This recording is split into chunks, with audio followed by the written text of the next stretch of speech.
right, guys, welcome back to Card Talk. I'm Ryan, joined as always by Tyler and Lou. Big episode today. We're going to get into the Giannis National Treasures first and foremost. We want to talk about this massive $1.8 million sale on another modern day basketball card. My understanding, Tyler and Lou, is this went for more than the LeBron. Am I right on that? That's correct. Sounds like. So went for more than LeBron. And I know we talked off here, but it sounds like the same company that bought the LeBron also bought the Giannis. Same company bought both. Sounds correct. I know Jason had mentioned that. So thoughts on this sale, what it means for the market, and just in general, Ty? Lou? I just thought it was interesting. Two things were very interesting to me. The first thing that was interesting to me was that there was much less chatter about it. Like we were saying earlier, I think that lends itself to more of a normalized thing in the world where like, oh, look, another card went for $1.something million. Like the LeBron one, there was like such a visceral reaction to that because I think it was the first time it wasn't the first time it happened, but it was the first time it had broken through into the world, right? And this time it broke through again, but there was much less chatter, I felt like. Lou, just to be clear, wasn't the LeBron the first modern day card over $1 million? Yeah, sorry. I'm saying that there was a lot of like high priced cards before. Gotcha. And I think this is like that was the first time it had broken in big because of the $1 million thing, et cetera. But just the fact that it happened again, I think it was more like, oh, cool, this happened again kind of thing. And then the other part that was interesting to me was that it was a much more modern player. It was somebody who's in the early stages of their career rather than someone like LeBron who's year 16 or whatever. Yep. Couple things though also to note on the obviously popularity or people picking it up and talking about it. That just LeBron is even still so much bigger than Giannis. But they weren't the same card-ish. Like what is a 101 logo man? The other one was numbered to what, 20? Yeah, well, yeah, one was a logo man, the other one was an exquisite, so it was like a different type of card for sure. Yeah, so both the premium brand though for basketball because Exquisite's not around anymore. Exquisite was around when LeBron was rookie, as National Treasures wasn't around when LeBron was rookie. It is now for Giannis. They don't make Exquisite anymore? No, Upper Deck doesn't have basketball products anymore. They haven't since 2013. Exquisite exists, just not for basketball. There's Exquisite products variations in Goodwin Champions that Upper Deck releases. So like Joe Burrow Exquisite Autos, Luka Exquisite Autos, Ben Simmons Exquisite Autos, but they're exclusive in Goodwin Champions. That and if what it does Exquisite do a 1-of-1? Like, is there a LeBron 1-of-1 similar version?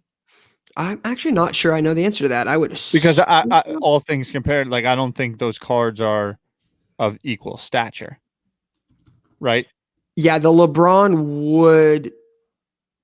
If there was a LeBron 101, it would sell for a lot more than 1.8 million. Yeah. So I just want to ground that. It wasn't all things held true. Yeah, they're not Giannis just sold cards. more than Yeah. And then a lot of the chatter was actually, which is something that we talk a lot about, is the chatter. A lot of it was around right after the sale.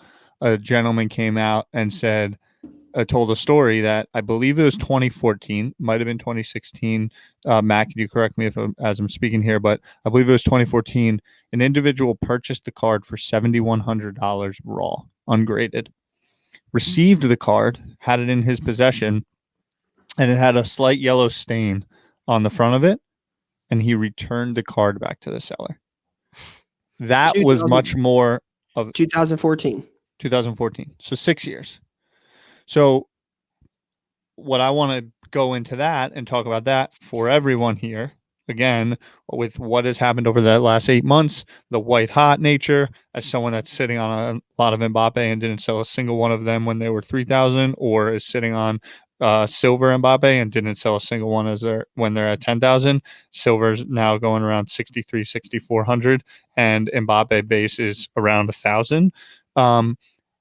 I'm sitting here and saying I know what that feels like in the stomach, and we talk a lot about, unrealized profit on paper versus actually making the sale.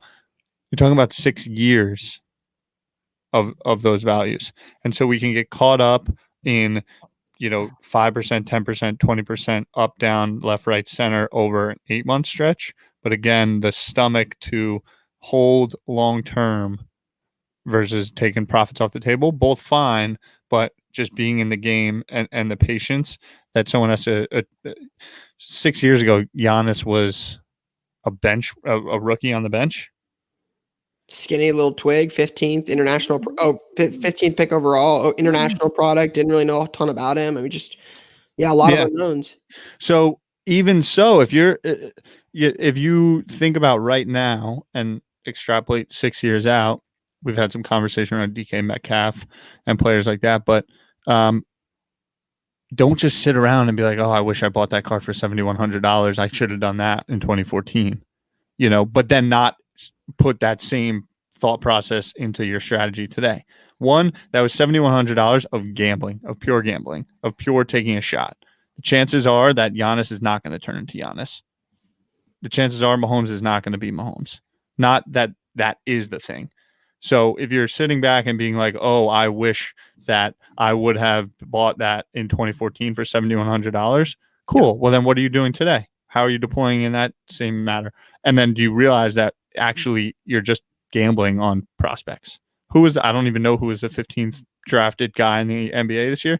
It's kind of like the Michael Porter Jr. 6 years from now. Again, I bring it up all the time, but I ain't buying a $7,000 Michael Porter Jr. card today. I'll tell you that damn much. So that's what was very interesting to me, and what we are always trying to draw parallels of. Don't sit around and be like, oh, I wish. Did you see the sports card story? Yeah, I wish I would have bought that when it was $7,100. Cool. What are you doing about it today? And are you buying something and being patient enough to have it sit in a safe for 6 years? It's like a lot of other things where it's really easy to talk about, like, oh yeah, like, haha, I could have just done that. And it's like, no, dude, like, it's a lot harder and it takes a lot more fortitude than like the giggle makes it out to be. Yeah. And like Ty, you mentioned like I was looking this up, but you mentioned like, there's so much that has to go right with Giannis, right? Like just you have to take a chance. Everything has to go right. Steph Curry I just looked this up, only had played 26 games his like second or third season in the NBA. Mm-hmm. He was battled by ankle injuries early on. Like, the whole thought was like Steph Curry's ankle might not let him have a career. Up. So they only gave him I think it was like 4 years, $44 million. It was a light deal. And that's how the Warriors got to be built. And that's how like the Warriors dynasty and all that stuff happened. And it's like, if Steph Curry injures his ankle again, you don't know. I mean, look at Derrick Rose. He could, that's how it just fate happens to be. It's Steph Curry. And Derrick Rose won an MVP. Exactly. And got the Adidas deal and cried on the podium. Yeah. Crazy. So it's like so much has to go into that. So yeah, I mean, Giannis, if you saw it, I mean, shout out to Adam Rips, right? I mean, Rips Cards on Instagram saw Giannis early on, put a bunch of money into him, and it turned out to be the best Giannis collection in the world. And some people didn't believe in him. And it's crazy how it works out. But yeah, I mean, the card market had to explode. High-end alternative assets like these cards have become had to get really big. Just so much had to happen. But again, just from $7,000 to returning it, he said that he talked to Panini about it. I was reading the article, had talked to Panini about it, and they said that this was common with logo mans at the time. Like Slabstocks actually had posted the picture of it. The jersey was stained. Is that what it was? No, it's on the top. It said the back of the card had some nasty yellow stain. The seller said he called Panini and they told him how to get the stain off, and that the stain was common on the 101 logo man, which is very odd. Also, the front surface of the card had a hairline surface dent. You had to hold up to the light to see. It was right by the auto. Could still grade a BGS 8.5 to mint 9. However, I feel very disappointed that I had to send it back. It happens. 2006. It was 2014. Yeah, I think. But you just said, Ty, about like you can say like, oh, haha, like that person bought it for $7,100 is a very real thing that I don't think people think about with card stuff. Like we talk about, because this is what it is. Like for me, I buy a lot of like base cards and all that stuff, right? That's how I'm spending my money. Mm-hmm. I have dipped my toe into some other stuff now, as we were talking about earlier, but like deciding that like you're going to buy this Giannis card and being like, I'm attaching myself to this person. This is who the one I believe in, and being okay with sitting on it for a long enough time as you're watching the card. Cause I'm sure someone bought it at some point for, or like Adam Rowe said that he sold it for $40K or something like that at some point. Someone bought it for 40 and that card went up to $350K, $400K in value. And like the fortitude of being able to be like, I need to know the right time to sell this is so hard. 100%. It's Right. so hard. And there was probably off-season dips. They were probably looking at other cards that were going down. They were probably looking at if they sold and where they could put the money elsewhere. Do I want to buy a house? All these things. Do I have a wedding that I got to pay for? Exactly. I mean, and this is no different than stocks or other investment pieces, right? Like I've talked about this with you guys before with that Luka trade in January. Traded a Luka Tiger Stripe 10 for a LeBron Topps Chrome Refractor 9 and a Giannis Silver 9.5. They were about 4,500 a piece at the time. LeBron goes up to 25 grand. Giannis goes up to 20 grand, and you're like, hey, you could cash this out right now. But if you believe in this long term, are you willing to, like Lou said, have the fortitude to sit there and watch that card? Giannis gets eliminated, that card drops. Are you willing to let it drop? Are you willing to take the win off the table? Right? Giannis could go to Miami next year, Dallas next year, to go somewhere else. That card might get more popular again and go up. You've got to be willing to stomach that. It works both ways, right? I mean, Drew Lock got hurt yesterday, and we're going to talk about this in a minute. And I'm like, man, did I do the right thing holding Drew Lock stuff? Is Drew Lock going to ever be good? Like, there's just so much that goes into it. You've got to really be able to stomach it.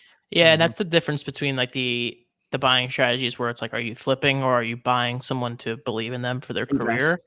Yeah, investing, and it's like a very fundamental difference that I don't think a lot of people think about when they're buying stuff, which goes back to what we always talk about all the time. You have to have a plan for what you're doing. Yep. 100%. Well, speaking of that, since it's right on cue, let's get into that because this was a very, very, very tough weekend in the NFL. There were a multitude of significant injuries in the NFL. Saquon Barkley, torn ACL. McCaffrey has an ankle injury. He's going to be out 4 to 6 weeks. My understanding is Bosa tore his ACL. Like David Montgomery got hurt. Paris Campbell's out for the year. Cortland Sutton Campbell's out for the year. Cortland Sutton tore his ACL, out for the year. Jerry Jeudy time. Drew Lock got hurt. Haven't heard anything yet. Obviously, we record these early, so that might come out before the podcast episode drops. But a lot of injuries. And we want to kind of use this time to talk about this since we're all in this, we've all been in this game, a different amount of time between the three of us. How if you're in the game and you're going after Paris Campbell, right? Had a good first game. And you buy Paris Campbell, that if things like this happen. I bought Paris Campbell. Exactly. Did you really? My star stock strategy was largely a lot of Paris Campbell. Wow. This is perfect. So this works out well. And we've mentioned this before about favorable return policies on eBay. And if things like this happen, I want to get your guys' take, but how the wrong thing to do in this situation is to take advantage of the policies in place and return them for things that are likely not to be true, aka my son bought this card. I ordered this by mistake. My account was hacked. Things like that. So Ty, Lou, just want to kind of get some feedback from you when things like this happen, because this isn't every weekend. I mean, there are always going to be injuries, but this weekend definitely felt different. So let's. I just want to hear what you guys have to say. Kick it off, Lou. Yeah. I think it's not the right thing to do. Obviously these rules are in place, so people will use them to their advantage if they want to. And there's also very legitimate reasons why they should be in there.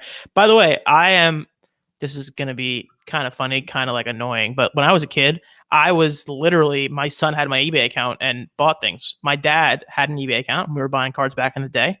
And I was obsessed with Carmelo. I wanted to have every single piece of Carmelo merchandise to ever exist.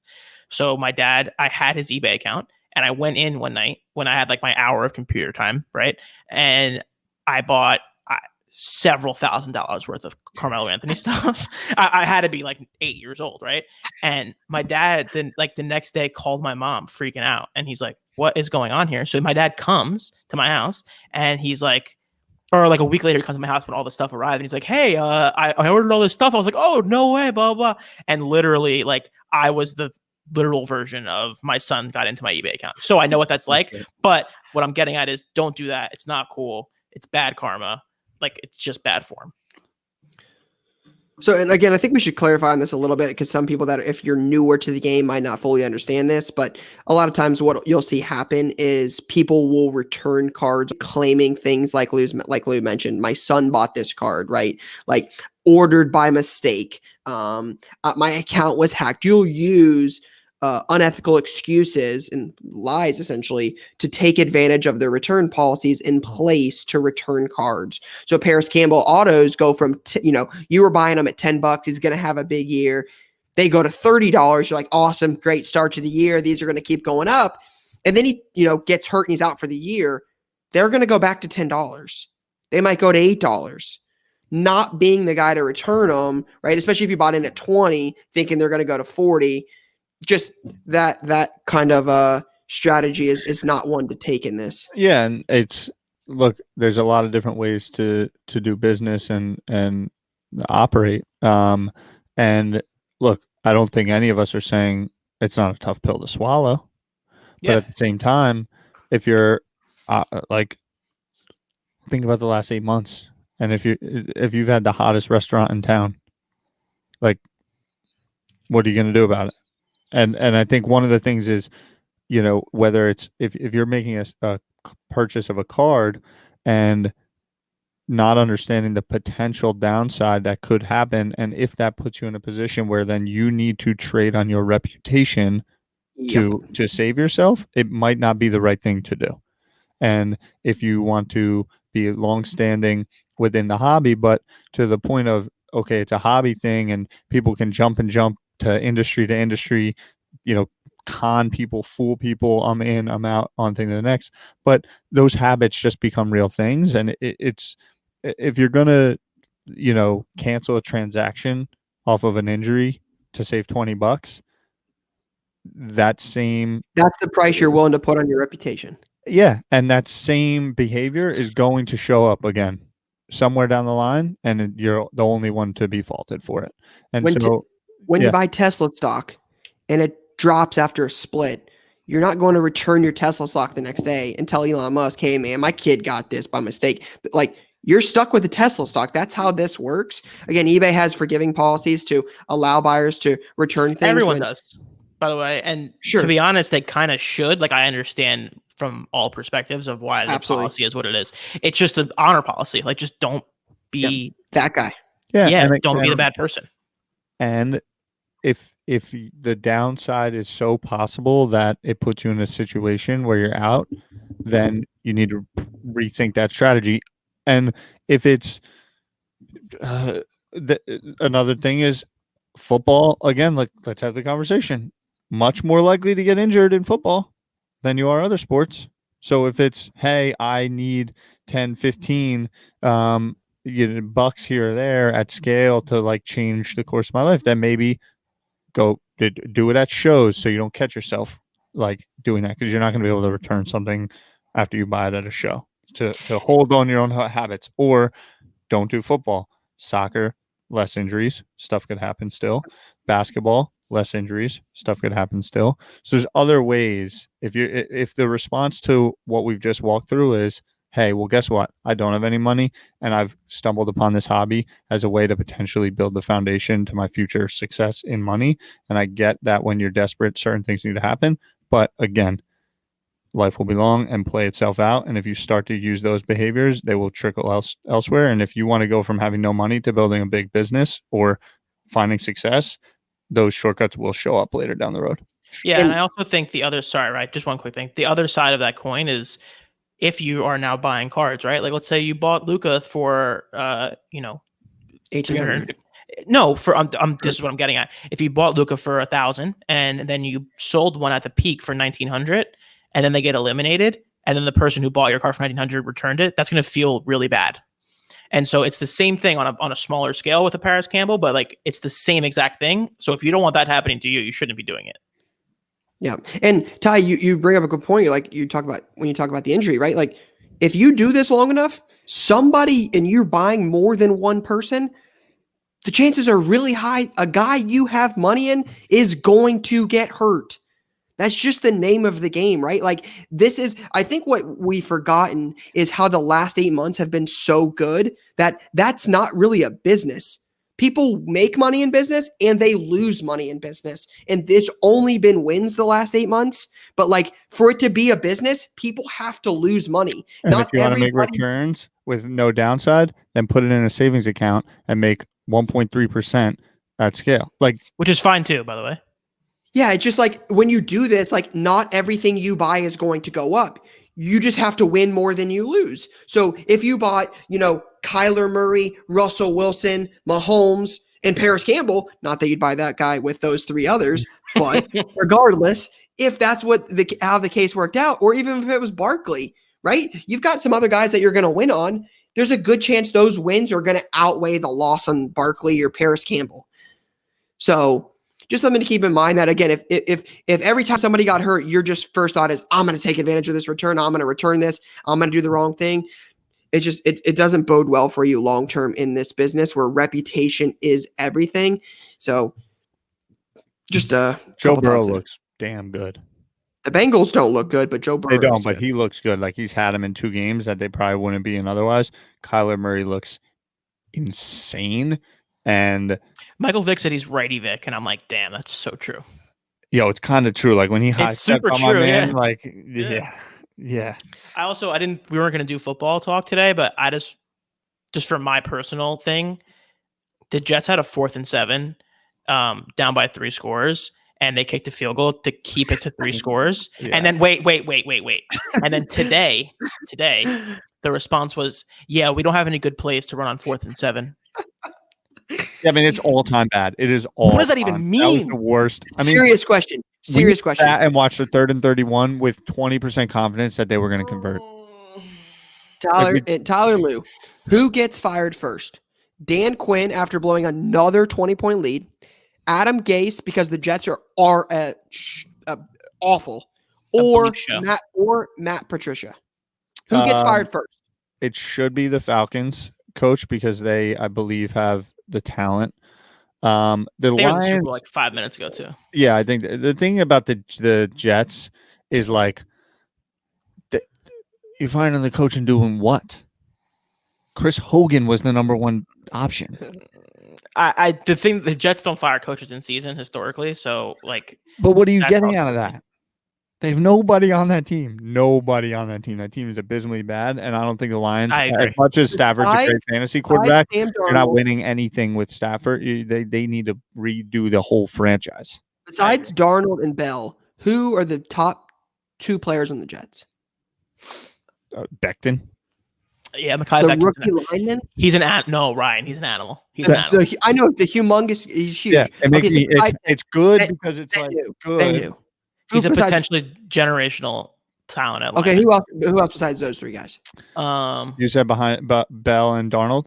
Yeah, Frank Gore.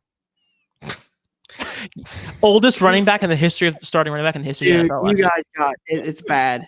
Yeah, it's a tough team. Firing the coach isn't solving any situation. Before we move on, I know we got to get to the interview with Gary. Can good players, can their values thrive on bad teams?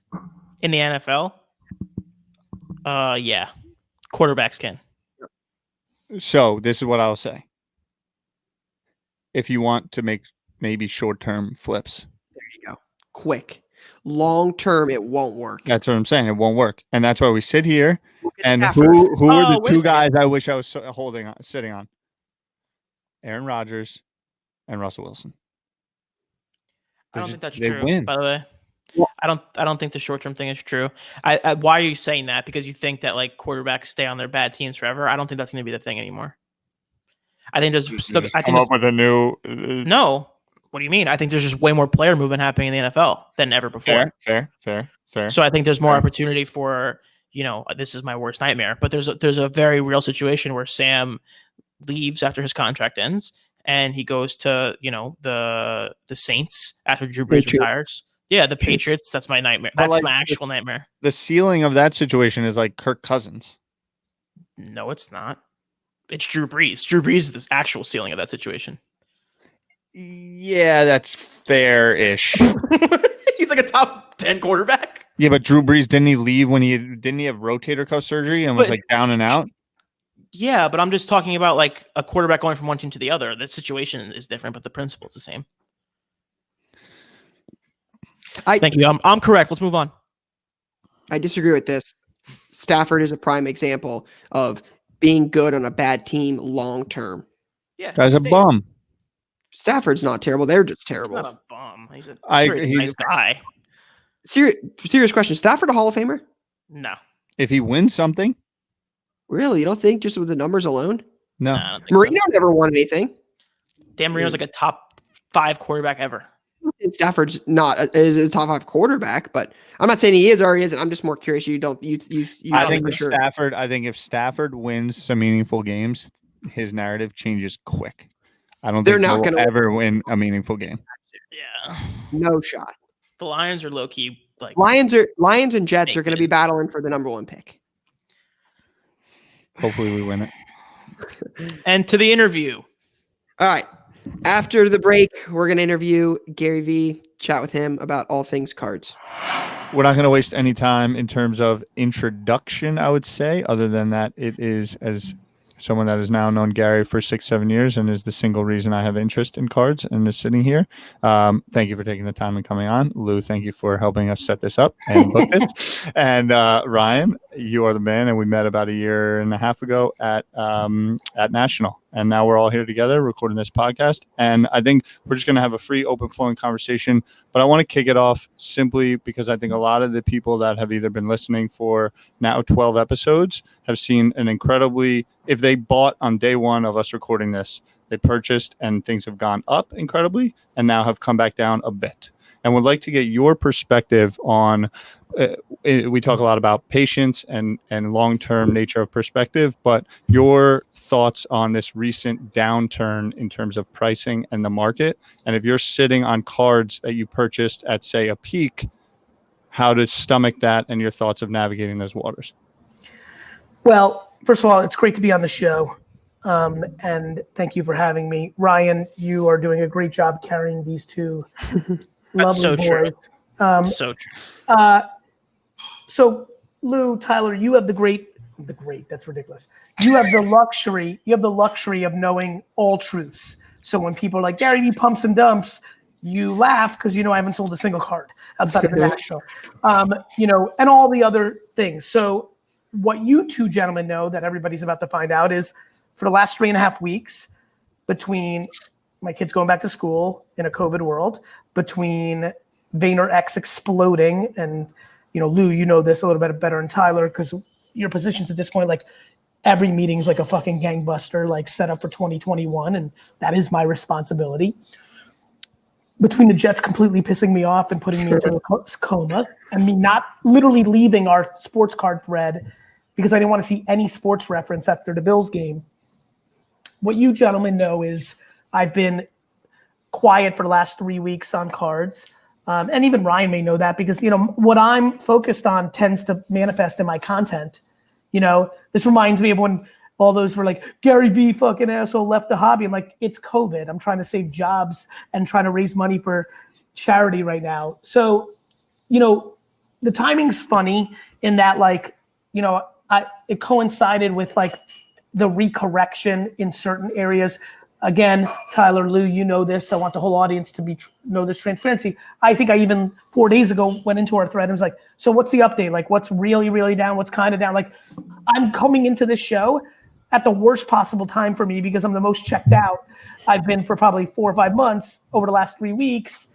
Both of you also know I'm playing super long, right? My intuition here is September and October tend to be busy for me because I set up Vayner. My birthday's November 14th.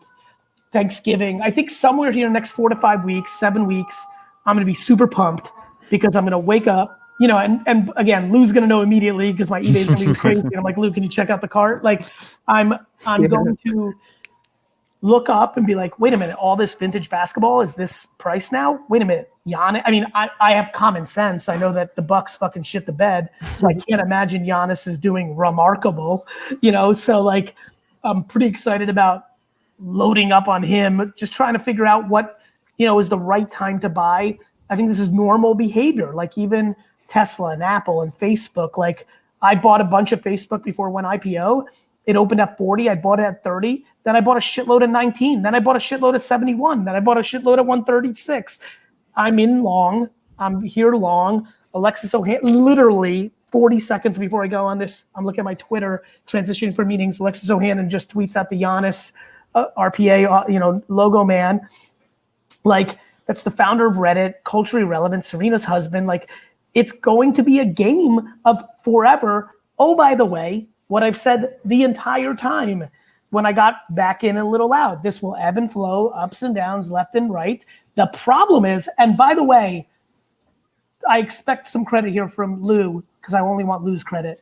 Like, no, really, I think I was getting a little bit louder towards that mid-August time of like, hey, there's a lot of speculating day trading going on right now.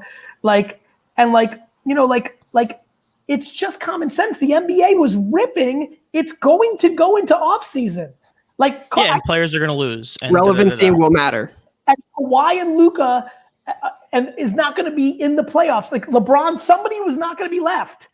To your point, Lou, there was only one team that was going to win the NBA championship. The market was showing that 7 teams were going to win the NBA championship. Yep. So, you know, to me, to be frank, I'm hoping fucking the Lakers get knocked out so I can do my LeBron work. I'm not done. I love when somebody hit me up with some hate the other day. He's like, you fucking on LeBron. Like, as if LeBron is me, like pumping LeBron or thinking LeBron at the National last year. We're now talking fucking 18 months ago. I don't understand how that was such a ludicrous take. He's fucking LeBron. Like, it's going to happen with Kevin Durant too. I cannot fucking wait to fucking St. Patty's Day and watch fucking Durant drop 58 and everyone's going to be like, and in New York, by the way, which will make every New York celebrity be like, I like Brooklyn. You know, like it's going to be like, I'm so confused. I'm sorry, Lou, last final point. I'm confused by the confusion if there is any confusion. This is a market, it will ebb and flow and people will get hot and cold. Money will come in and out. The vintage thing, I think, was getting obvious to people. They went in. You know, there always is going to be quote unquote corrections. I'm going to buy like I've been buying. I just, you know, when I feel the time is right and when I do a little more homework because I don't like being rusty, I got to go relook for 10 hours. What's great now is I'm so base. Unlike 3 years ago when I got back in the game, I needed like 6 months. This will take me 48 hours to be like, okay. Back in the mix. Yeah. Like I think we've talked about it on here a bunch and it's like, what happened was so many people got involved. Everyone started buying. And like you're saying with current modern players, people like Luka get eliminated. People like, you know, Tyler Hero have their moment. And that's where that rise comes from, right? That's on the modern side. On the vintage side, I think so many people put so much money into vintage in a really short period of time where there's a little bit of consolidation right now. I think we've also said there's extenuating circumstances in the world, which are leading to those types of things. So to me, it's just... Yeah, it's. I mean, look. I mean, we have the most contentious presidential election of most of the kids listening, if not even old grown-ups, unless you consider 60. I mean, yeah, man. Like, by the way, I bought every card I bought with the decision of, and the economy will collapse in January 2021, and I'll have to wait to 2024 because I didn't buy things. I'm not fucking buying fucking. You know, like Tyler Hero, who's fucking awesome and fun to watch and fucking cool. Yeah, one of the things I wanted to talk about here is like the different types of buying strategies. Like you play a completely different game than I play, and neither of them are wrong. I think there's more short-term value in what I'm doing, where I'm buying and selling pretty regularly, and then there's the strategy where you have something where you buy LeBrons for, you know, what you bought them for. I don't know, whatever. $1,050 and you stick them in a drawer or a safe, and then that's the end for the next 10 years. Yeah. You're playing a completely different way than a lot of other people play. So I think that is something to consider as well. While talking about guys, because it's fun, right? Like, listen, you know this, and this is a conversation we've had. I do love buying George Gervins and Dr. J's and George Mikens because I think the supply and demand curve will play out over the next 25 years. However, and this is what's bothered me about people who just want to be mad. Like the players that I've talked about that have been modern on the record, this is all filmed. This is what's good about my life. Like it's been Giannis, Luka, LeBron, Soto, Acuna, right? Like these have not been like, you know, Mookie. They're going to have a good like back half of the season and they might go up and I'm going to sell them. It's like, these are guys that I believe in. Not somebody super obscure. De'Aaron Fox is one that I would say probably went down the further. And by the way, I feel incredible about it. Like I can't wait to buy Sam Darnold's at the end of this year because it should be at an all-time low when we're fucking 1-15. I couldn't believe. By the way, they're $150. I was surprised they were like that high, given where we are. Wait till we're 1-15. Listen. So I think that I think there's a million ways to play it. I play long, and then the young players I play are uncomfortably obvious to me. Luka, Soto. Like, by the way, they can get Derrick Rose. I've said it 1,000 times. They can Bo Jackson and Derrick Rose easily. I understand the risk, but I want to go into your a million ways to play it comment a little bit more, because even I think in the last 6 months, 8 months, and I think you're going to continue to see it speed up. eBay, initially just the spot, eBay and shows. Then you get StockX in the mix. Then you get Star Stock. Then you got Rally. You've got Otis. You've got fractional abilities. What is your thoughts? Because knowing you as I do, it's largely around buying the assets, and you like to have them. You like to be able to access them even more than Vault. What's your thoughts on kind of even the roadmap ahead, knowing some things of it as an alternative investment, saying, okay, I'm going to buy shares of this Mickey Mantle as a way to approach it? Yes, fraction buying will happen. Sending to, PWCC does it, and there'll be 15 more. Send it to this place, don't pay tax, That will happen. I just thought of something. I apologize, Tyler, but it's the best way I can explain what I'm feeling right now with cards. Remember 12 years ago, a lot of you will, because the majority of people here are over 15, when gambling started to turn a little bit from like you had a weird bookie and a page. Like, do you remember? Mm-hmm. And Jamie Foxx just announced, I believe, if my eyes tell me correctly, that he just announced a BetMGM partnership today. Now with daily fan, now it's almost like esports. It's a respected craft. I just don't see a scenario where sports cards go back to 3 years ago, ever again. I'm gonna say it just like that. I do not think that the National that I went to 3 years ago in Cleveland ever has that market cap, AKA how many people are like, it just, of course, when something goes up 40x, could it go down 19x back? But like, without looking at where vintage basketball or some of the cool stuff, I still think at the prices I was buying. And by the way, because I was always buying, if I bought a fucking Oscar Robertson PSA 7 at something and it's down 21% today, it's gonna be okay. Because what's gonna happen is it ebbs and flows. I would argue that the next rise up of the things that just took a hit, if it's more classic stuff, not a Michael Porter Jr., it's going to go up even more, because that's what happens with those kind of assets.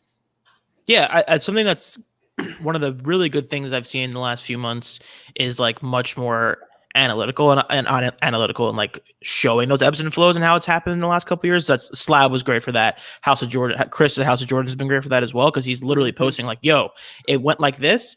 It had a little like resistance here. It went down and then boom again, and you reset. And just continually has happened twice now. And so to me, like that's going to happen again. I feel like for these, obvious assets. New floors. Another thing.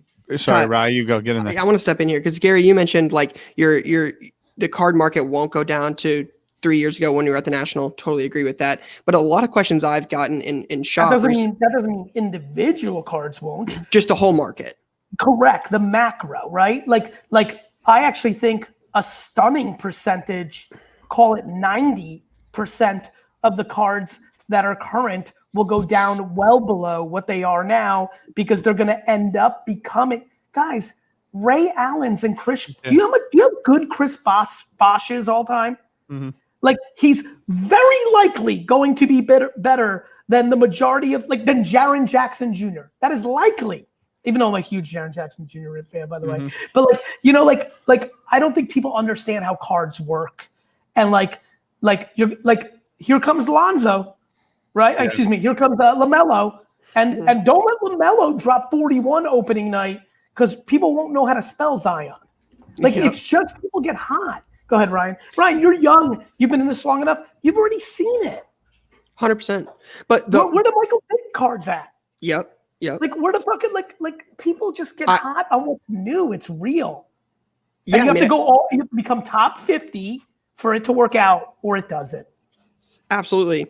But the one thing I get asked a lot is, what happens when a year from now, 2 years from now, whatever it is, when there's some sort of vaccine for COVID and life resumes a little bit and becomes a little bit more normal? On the record, COVID had 0.0 to do with Sportscards explosion from one human being's point, from one man's point of view. From one man's. You don't think it changed my business completely? No, it didn't. I'm telling you, Ryan, I really think if you look carefully, the seeds were in place. Let me rephrase. I understand. Let me say this. Let me say it a completely different way to be a little bit more fair. It is way less of a factor to what ended up happening than I believe the majority of people in the industry think. So you think when again things get back to normal and you can go on vacation, a lot more becomes open, the attention in cards now stays in cards? Because a lot of the concern I've heard is that like when people can go back to do life and do different things and take vacations and travel and go to sporting events, that they take some of the money they have in cards now out of it to do those things. I think there's some validity to that, on a human level. Like, I'm Ricky and I'm going to take my girl to fucking Disney World. Mm-hmm. Cool. I think that people don't understand. Friends who are listening, there are multiple conversations I'm having with institutional funds coming into this market. Ricky and Susan and every single human I saw at the National for a 4-day period combined are dick shit compared to one $50 million fund coming in and buying cards. Gee, you don't think – I agree with you that it was going to happen regardless, in the same way that you're saying – Lou, remember what's happening with Acuna? Everyone's yelling at me about Acuna. Yeah, no. It was white hot. Baseball was – we're talking cards now. I want people to hear this. Baseball was uncomfortably hot the day before COVID. Yep. I would argue that baseball got affected by it in a negative in the macro. But go ahead, Lou. You don't, in the same way that you're saying it would take me 6 months to get back into it, I can now do it in 2 days. You don't think that everyone being at home and then having heard about cards for the last prior months up to COVID, and now they're home and they're like, wait, I'm going to go on YouTube, I'm going to watch Ryan, or I'm going to watch a break, I'm going to watch Polax, I'm going to watch whoever. You don't think that had a fire starter kind of effect to the whole market in general? Like you think they would have had the same moment at the same time regardless of COVID? If not a little more. I think the National not happening hurt. Mm-hmm. Interesting. Yeah. I can get behind I really do. I mean, I don't know what else to say. It's, it's like it was clearly happening. Like, by the way, I'm on the, what's easy for me in this? I was really on the record, like making videos a year before COVID and a year and a half before COVID, or a year, whatever. And me it's coming. And I would, I just think it would have happened. And I think that I think it's fair to think I think it's unfair to say exactly the same things would have happened. I'm just not as convinced it's the factor everyone else thinks. I think it's going to be a slow burn. I'll give you an example. You know what just happened? What just happened in cards is similar to when FanDuel and DraftKings was every commercial everywhere. Remember 4 years ago? Literally was every commercial on and everybody daily fantasy TV. And then they ran out of money to do that, and it kind of lulled and then built up nice and steady. Now it's bigger than it ever was. That is my comp for cards. Yeah, and that was an artificial one. Right. It was super hot. But you know what, Lou? It wasn't artificial. It was awareness against a human behavior. I'm saying artificial because they put a gigantic ad blitz. This has been much more Yeah, but you know what? So many people think it's artificial in this little world. Yeah, people are generally interested in it. The LeBron, the Trout, Vegas Day, they think it's artificial. Again, life is based on your perspective. Mm-hmm. We have half of America seeing the country one way and half seeing it completely the other way, and it's all the same scene. We have the same thing in the hobby. We have people who have been in it forever, and rightfully so, just like loving a band from day one when they had 6 people in their place and now they're at a stadium and there's something that's lost in when something explodes. More importantly, if that's your day-to-day living, I have so much empathy for the OGs. I hate when the kids are like these fucking old farts and fucking, I don't like that. These are gentlemen normally, some and women as well, who have been in this the whole time. And when they see things like this happen, they know there's another side to it, and they have to navigate it carefully so they don't get caught with the bag. Somebody's going to be sitting with 800 Baker Mayfield rookie cards at a very expensive price. Somebody's going to be holding that bag. And that was key. Again, like last year, before the season started, I had just bought my store. That was the only person we got asked for was Baker Mayfield. Like there were cracked ice rookie ticket autos selling for $10,000. And then they come in the season and go 8-8. And those same cards go to 3,500 at the end of the season. Now, if you do that by the way, and you say what? It's not to get worse for Baker. Yeah. Gee, on the holding the bag thing, I think about that a lot because, again, as me and you play much different things. I'm going to sleep with my Wilt Chamberlain rookies in perpetuity. Yeah, and I'm going to sleep with Charmander and all that shit. But I'm probably not transacting on 80% of what I've bought during this Gary Vee era ever. Death. Yeah. Go ahead. When you say someone's going to be holding the bag, to me, and I say this with like I don't know. Isn't that just kind of what'd you say? You're asking the question. Go ahead. Isn't that just kind of inevitable? Like someone's going to be holding something no matter what. Yes. Yeah, 100%. Especially when you decide to fucking buy Porter and Tyler Hero and Saquon Barkley. As your only strategy. As your only strategy. It's a lot of fun. It's pure gambling, which is awesome. I'm super into it. Like, do you? By the way, the intriguing thing that makes me laugh is there are human beings that think they know what's the right way to be in this hobby. It's fucking America. Yeah. Yeah, like I think you can do both. You should collect, or you should have a PC, or you shouldn't flip, or I don't think everybody should buy vintage. I just like it. That's the best part about the hobby now is there are so many different things you can do. Yeah. 100%. Yeah, and I think I want to. Yes, and holding the bag with Jerry West or Jerry Rice is extremely different than holding the bag on hot takes on numbered green versions of a fucking kid that's sitting on the bench right now. Yeah, I want to. I like to gamble. Lou, you've seen the sneaky Terrence Davis Toronto RPAs I bought. I'll gamble a little bit here and there. Or at a roulette table. Lou, what do you think? You know the best. I mean, you like make sure all my shit gets to where it needs to get to. What am I? 5% gambling? 3%? 7%? Yeah, 5%, I don't know. 5%. And that's what I think I want to talk. Sorry, Ty, I know you want to get in. One of the things I think that we talk about a lot on here and that I think is really important is that you can do both. You can have a safe like you always say 80-20. I personally think it's more like 85-15 of like, this is stuff I feel great about holding. And when I buy it, I'm thinking about selling it in like 3 years at like a minimum. Like I feel super good about having every single Pokemon card I have. And there's a reason I feel good about that because I feel good about the market. Separately, I bought Tyler Heroes and I bought, Christian Robinson, Bowman Chromes because I feel good about those guys. I think I have an opportunity to multiply my investment on that in a 6 to 12 month window. I think it's great. I think everybody should do whatever the fuck they want. But I also think that people need to understand a lot of people come in, like so many people have come to me in the last 2, 3, 4, 5 weeks and said, hey, I didn't realize I don't hate you. I hate your fans that come in hot and do this. I'm like, first of all, you're not God. Like I said in another podcast, and now I saw some posts that they're doing it. Don't be mad at somebody going to Target and buying something they can flip. This is capitalism, democracy. Be mad at Target and Topps and Panini to not create limits. And now they are. That will get better. Don't be mad at somebody. Like, I can't control another man's actions. I can't tell you what to do with your money, how you should eat, what you should do. And so, and I'm not mad at my quote unquote fans, aka people that have heard something.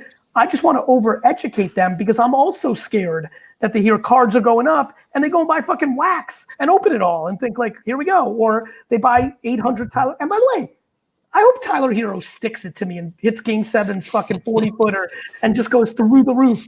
But then that might be the moment to transact because they may never be more expensive ever again. I'm sure, I wasn't there, that Chauncey Billups rookie cards had a good moment when they won that championship against the Lakers. You know what I mean? Like, you got to think about that shit.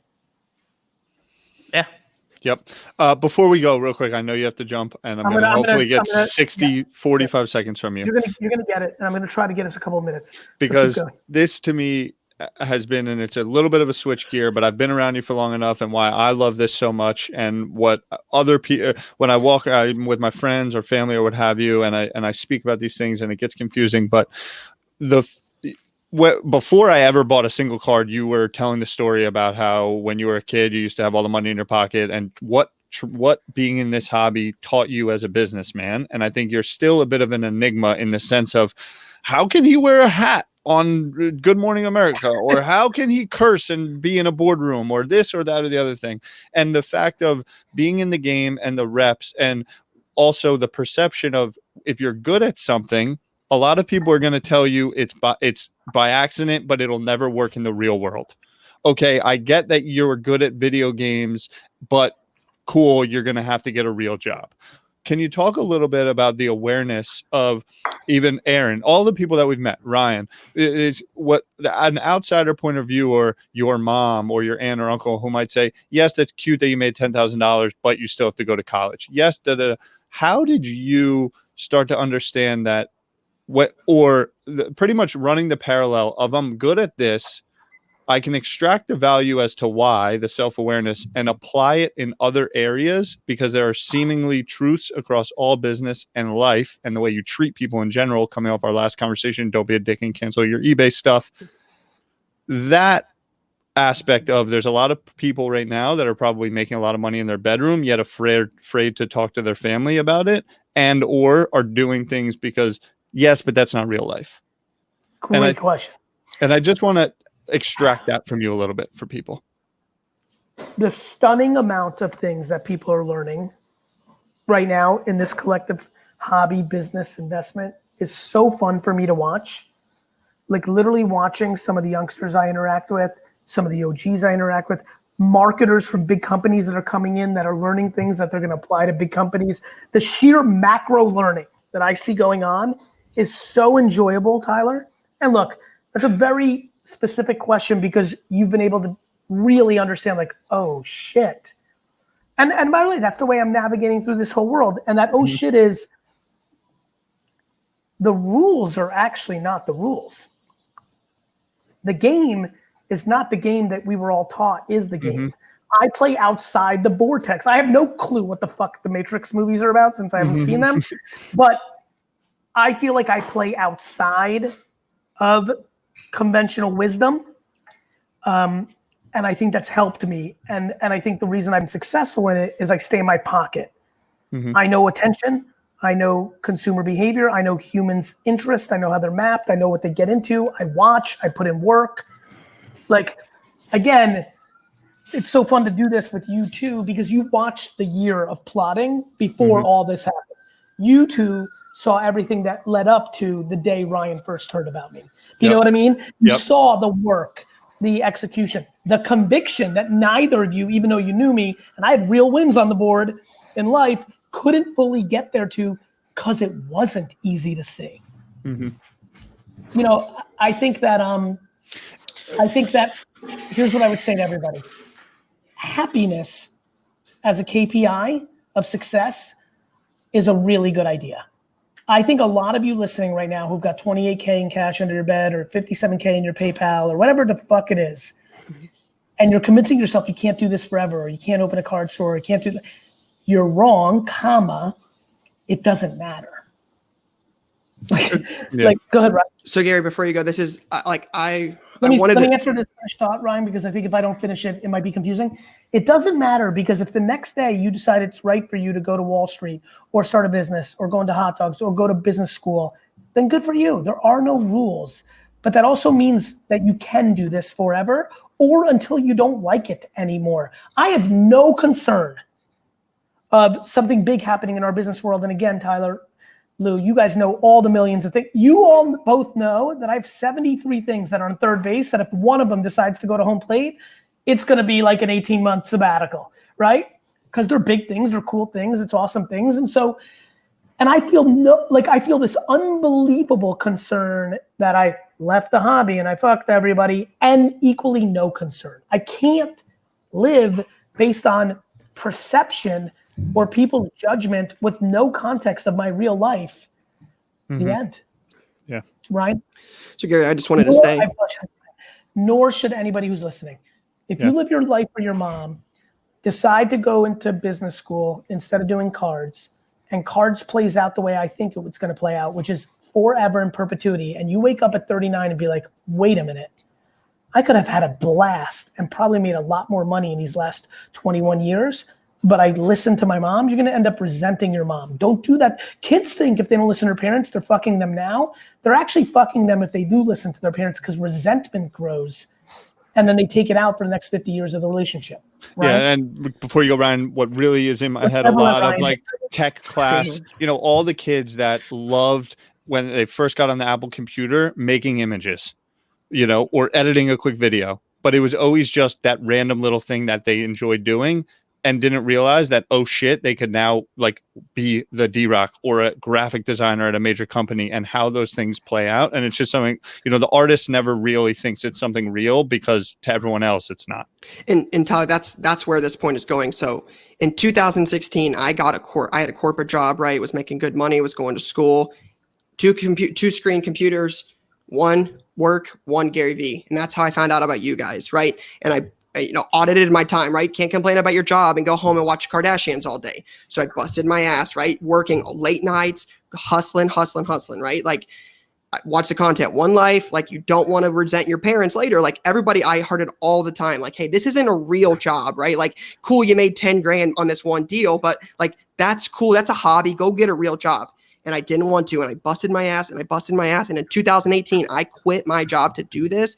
So watching you three all day, I really wanted to say, Gary, thank you for coming on here, because again, for 4 years, I watched your content, and to be here with you three on this podcast 4 years later, after taking this risk, it was besides marrying my better half, it was the best decision I ever made, quitting my job. And life, like you said, happiness is the ROI. Like, I don't wake up on Sunday and be like, oh shit, I got to go to work tomorrow. Right. Like, it's just different. They all come one day. Absolutely. And it may not be for everyone, right? That's what you talk about with self-awareness. But like this, this is so cool to me to be on this 4 years later. Again, I started watching you guys on a computer, and just to be here, crazy. So don't give Lou and Tyler any credit. They did nothing. That's so true. I'm taking not true at all, boys. You got the infrastructure. Honestly, a great lesson for everybody. And I think Ryan, you probably got a sense of how we interact. We interact like brothers, right? Like there is no. I mean, I'm sure they have to like think through certain things since I'm the boss. But I mean, there is a comfort level here that's extreme. And I think for everybody who's listening, a lot of you are going to start building out teams, because this is about to get real.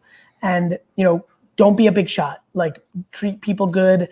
Like, you're not special. Like, my understanding of my actual insignificance is what makes me the happiest. I think I'm about to pull off some insane ass shit over the next 40 years. And yet I'm super aware that after that execution, I mean, if I buy the Jets, that's a fucking movie, and still, after winning a Super Bowl and every Jet fan kisses me in the face and I fucking did it and all that, and I'm 91 and I die, I'll have a great 24-hour news cycle, little love. He taught me this. You'll tell your grandkids that I fucking was instrumental in you being, it'll be fucking amazing. And then the following Thursday, people are going to be back to real life.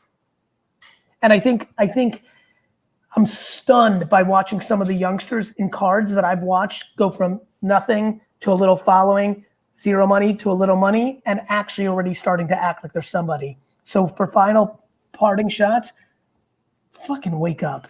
You're not a big shot because you got a couple of nice fucking PSA 10s, dick. Love that. Love that. I love you. Thank you, Jake. Love you, bro. See ya. Love you, man. Later. Peace. And that was our interview with Gary V. Thank you to Gary for joining us, as always. Obviously, if you don't follow him on Twitter, you can follow him at Gary V, Gary VEE. And with that, we will send it over to Ryan for the latest launch. Yeah, so we talked about this a little bit off air, but this is going to be a massive week for releases. There's just so much going on this week. So want to get into a couple.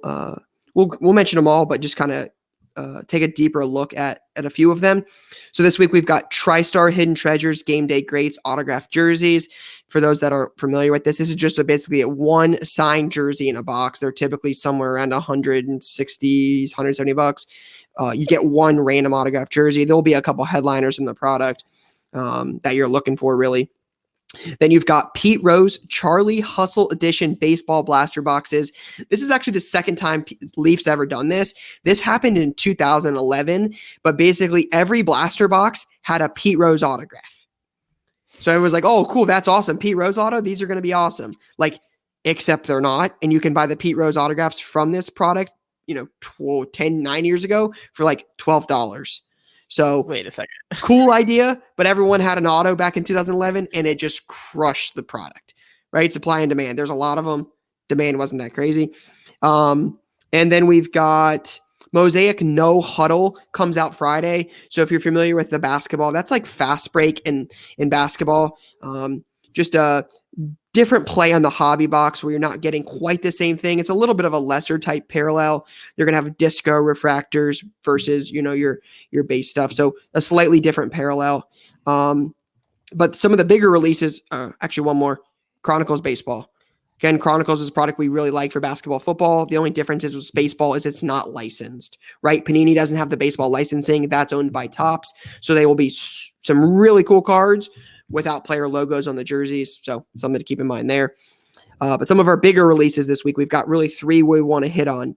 First one, Contenders Optic Basketball. So this is Contenders Basketball with the chrome-like look. I love these cards. Very, very popular release. The one thing I would say on this is going to be with basketball throughout this year, this is a very, very big gambling product. You're looking at roughly $750 for a hobby box with one autograph. Very, very risky right here. Yeah, tough but product. The gold vinyl autographs, like there's going to be some stuff in this that will do really, really, really well. Also extremely tough grades, right? Those cards typically. I'm not sure. I haven't graded a ton of them. The mint rate on them is really low. So that would be an interesting something to look at. Another one I know Tyler is excited for is Select Euro Soccer. We kind of hit it on this last week, right? Like what happens when Panini gets into Select, Optic, Prism, right? Major brands for basketball and football. What happens when they get into soccer with this, right? You only really got Chrome now, and we saw what Prism EPL did and how hot that got. What happens when we get Select, Optic, and other brands? This is that start, right? Select Euro Soccer is going to be good. We'll get into Ty's thoughts in just 1 second. And then the last one, we've hit on this for weeks now, is Champions Path Pokemon. You've got, looks like a couple different releases. Lou, if you want to hit on these in a second, absolutely feel free. But looks to be a retail exclusive. Lou, I'm not sure if you can confirm or deny that, but it's going to have a secret rare Charizard. It's going to have a couple different things in it. Likely to be just as popular, if not more popular, Lou, than Hidden Fates. I would say it's going to be more popular than Hidden Fates. Yeah, more popular than Hidden Fates. I'm not positive on the retail only thing, but yeah, it's going to be a big one. This is the one this is what we thought that Darkness Ablaze was going to be. Yes, Darkness Ablaze was going to be because there is the secret rare Charizard in there. So this is going to be a big one. I'm excited about it. I don't have any boxes, unfortunately, but yeah. So as you guys can see, busy week this week. Select Euro, Contenders Optic Basketball, and the Champions Path for Pokemon. Ty, any thoughts on Select Euro? Yeah, I think international product I'm a big fan of. You don't have Holland in here, though. I think that'll maybe ding it a little bit. I think that as originally planned pre-corona, pre-COVID, the product would have came out a lot closer to the Euro Cup would have came out probably Q1, Q2, a little bit leading up to it. Whereas now Euro Cup is next summer.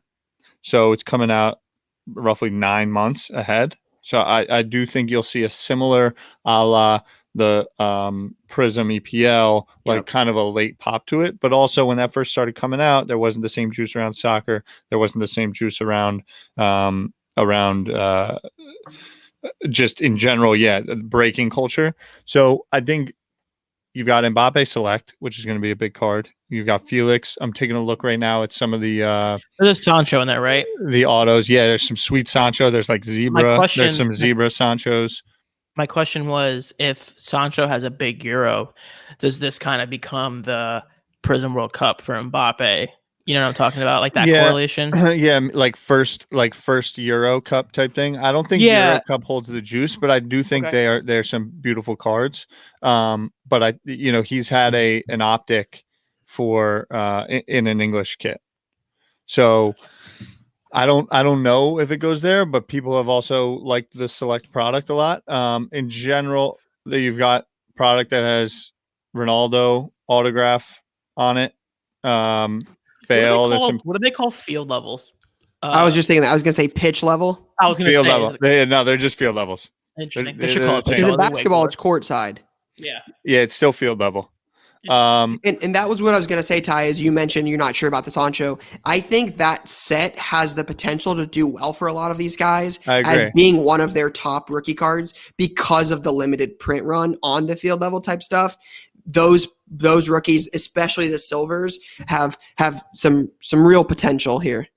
Yeah, I mean, you've got a Felix auto in there, which is huge. That's only his second auto because his first one was in Finest. Yep. I think that's big. You've got Timo Werner auto, Rashford autos. I mean, it's a real. So this won't have Pulisic. It won't have Reina, and it won't have Haaland, right? Correct. And it won't have Erling because Norway is still in like this like a play-in qualifier, and they only did it for the nations that are already qualified. I wonder. That's a bummer. Yeah, it's definitely a bummer, and he just continues to prove that he is a monster.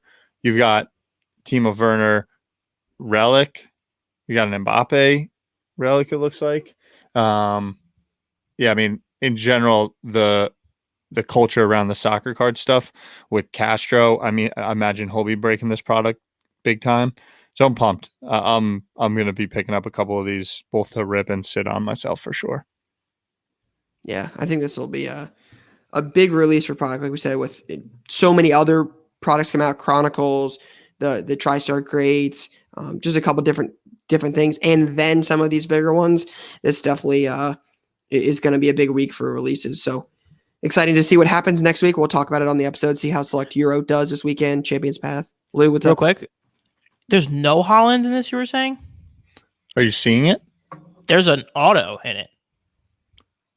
From what? Irving Haaland private signing set, horizontal. As Norway?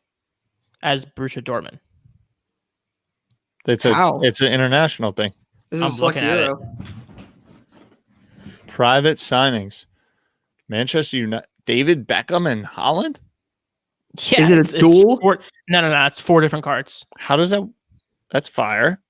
Yeah, I'm super confused. That's wild. Anyway. Private signings set checklist. Fire. In Dortmund, not in his Norway kit. That doesn't make any sense. Sneaking something in there. And Beckham for United? I mean, that's fire. I got nothing. I guess we'll have to. Oh, the Panini private signings cards are very nice designed cards. This has the potential to be a very big card. Just going to put that out there. Based on what I'm looking at of what a private signing card is, it could be a very, very nice card. Can you explain a little bit? Yeah, I can send you a link and you can open it up. Panini private signings. I like it. Go on eBay and just type in like Panini. Yeah. It's a nice looking card. Sweet. Very cool. Buying another box. I think we'll revisit this next episode, and we'll see what happens this weekend when there's an auto or two on eBay. But that's all we got for this episode, guys. We'll see you next week. Peace.